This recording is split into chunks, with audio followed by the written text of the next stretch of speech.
Hey gang, it's Tim. Welcome to Focus Friday, the Tim's birthday edition.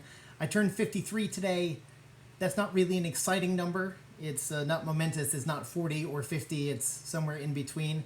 But it's not so bad over here on the north side of 50. So for those of you who have yet to reach it, it'll be okay. What I want to talk about today is what's happening next. What's the road ahead for marketers and for agencies and for entrepreneurs as we navigate into the sort of still COVID world and then the post-COVID world. So let's get the macro stuff out of the way. The economic impact of the coronavirus has yet to be fully felt. The government, the U.S. government has done a terrific job in sort of propping up the economy, not letting things crash. That being said, there are still 30 million people in the United States getting unemployment checks. So that means that there are 30 million people not working. There are 30 million jobs that do not exist right now.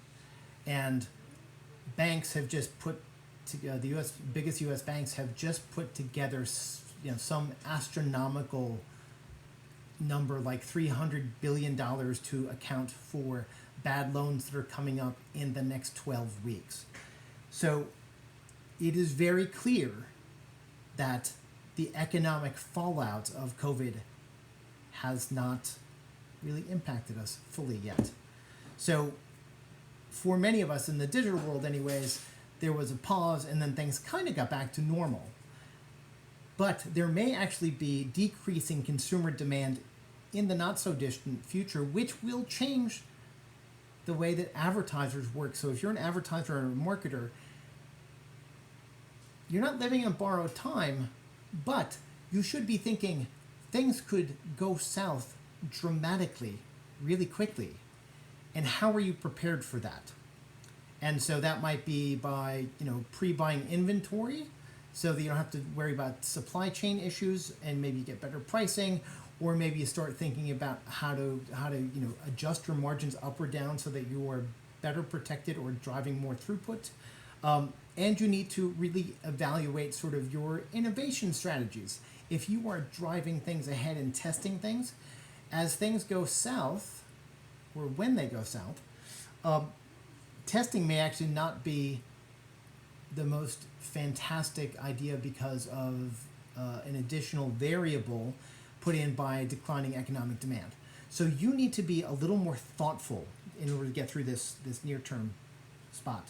If you're an agency, you need to stop thinking about what you do, and you need to stop thinking about your channel only, and you need to start creating partnerships, insight, and depth of engagement with your customers, because for those agencies that are just a report once a month or once a week and not a partnership, when things get tough, guess who's getting fired?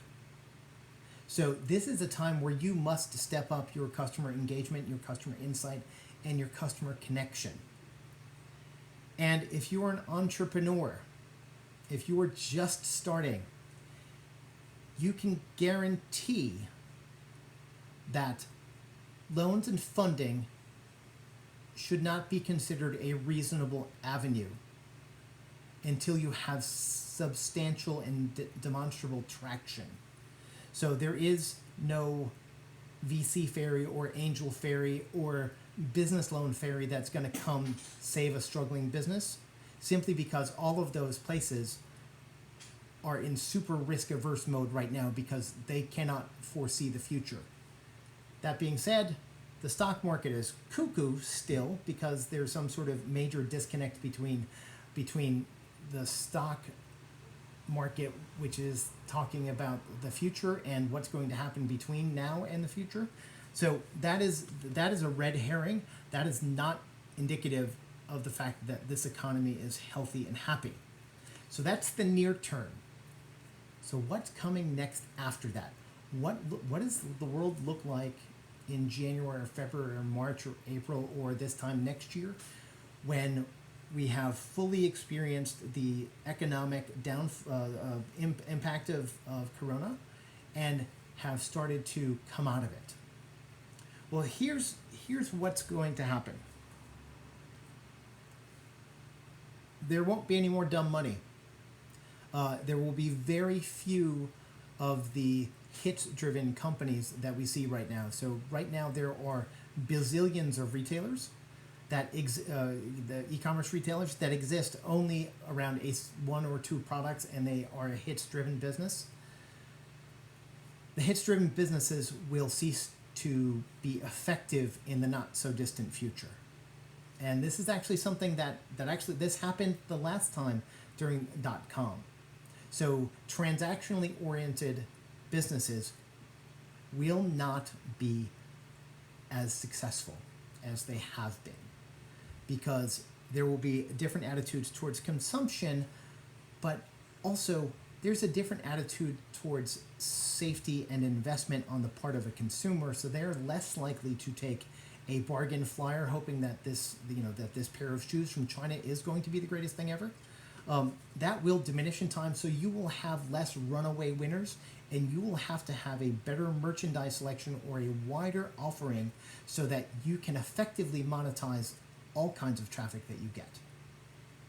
Now, for agencies, you are going to be held into higher account, because the easy return on ad spend is gone. If it's not gone today, it's going to be gone tomorrow, and if it's not gone tomorrow, it's going to be gone the day after. So there are no easy channels. There are no channels that are less competitive, and there are no channels where you have a secret sauce, because any tactic that you are doing right now will be copied. Any tactic that you're doing right now can be nullified by an algorithmic change on Google or Facebook or Bing or wherever you happen, or Pinterest, wherever you happen to be advertising, or Amazon. So you must not be focused on being the best tactician. You have to turn yourself into a great marketer.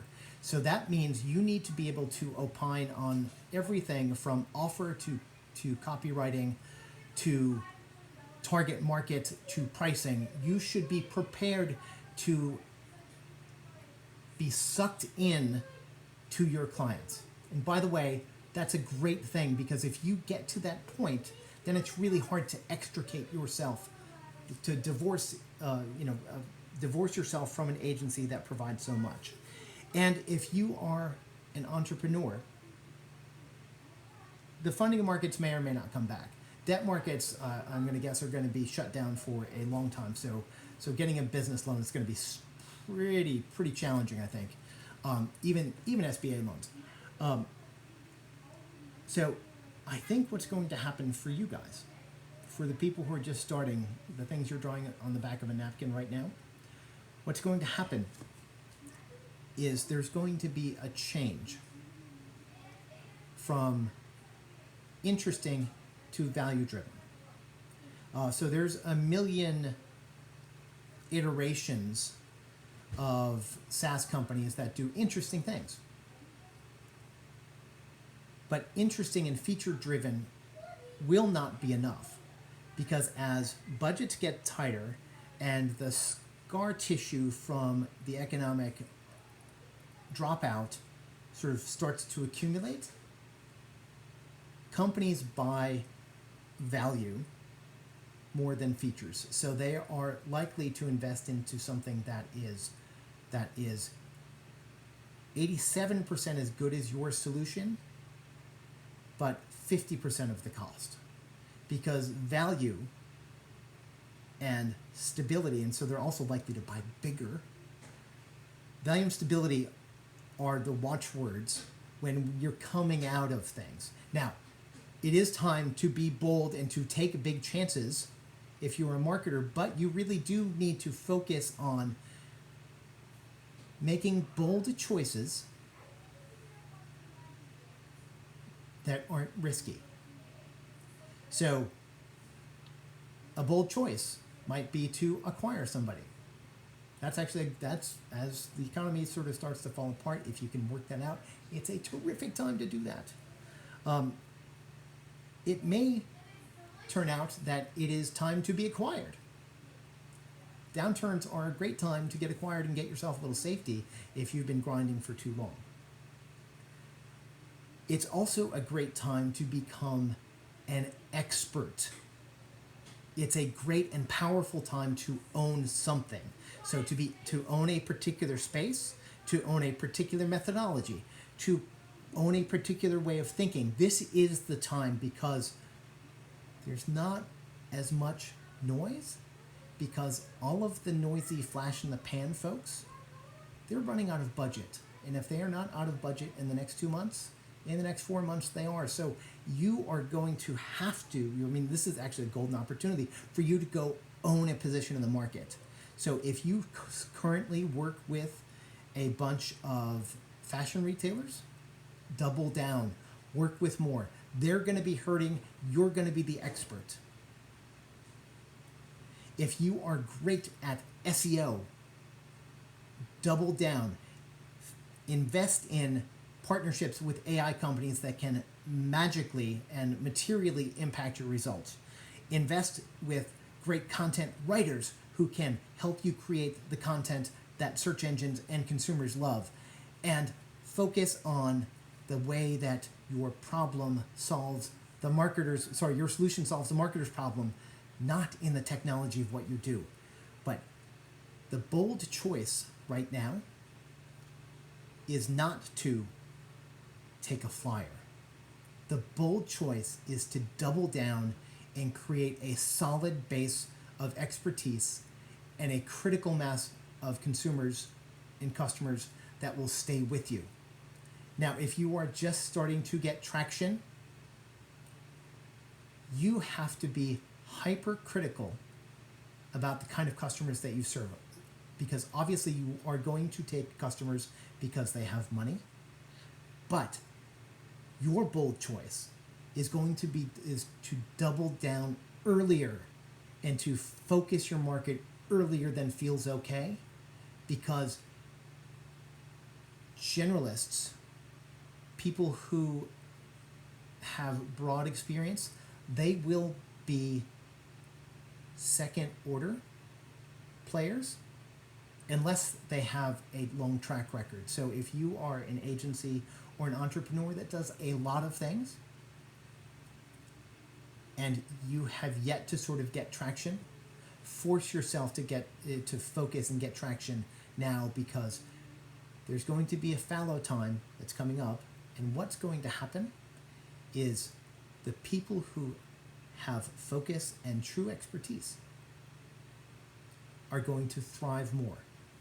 And this also goes for marketers. If your target market is flabby, if it's spread out and you don't like it's for everyone, get a voice, double down, because your audience is going to react to the people that are the most authentic to them. And you can't be authentic to everyone. So if you happen to sell to women, awesome, great, but let's focus that down. Maybe what you really want to be focused on are the women who are 55 plus who have disposable income, or the women who are sort of 15 to 22 and who are creating emerging choices, emerging buying choices. But focusing on women is not a great strategy. I want you to get it tighter, because what happens this happens for marketers, agencies, and entrepreneurs, as the economy slows down, all of the fat gets stripped away.